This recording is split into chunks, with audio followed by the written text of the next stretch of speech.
I'm here again dahil nga dumating na yung free sample ko.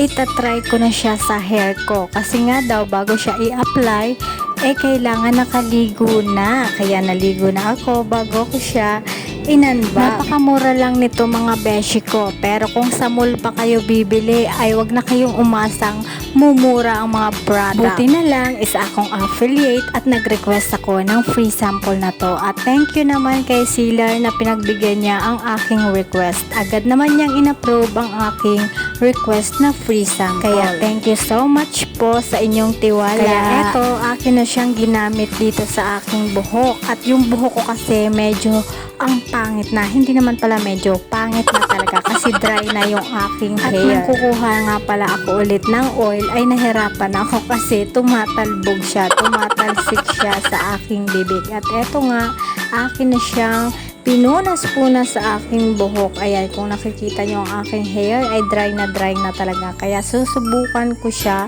sa loob ng 1 linggo kung talagang nakakapag-repair siya ng mga dry na hair. At ang pangit na rin kasi talaga ng hair ko kasi hindi na ako nakakapagpaayos kasi nga focus muna ako sa mga gastusin na aking mga ginati. Kung gusto nyo rin ito, mag-order lang kayo dyan sa baba.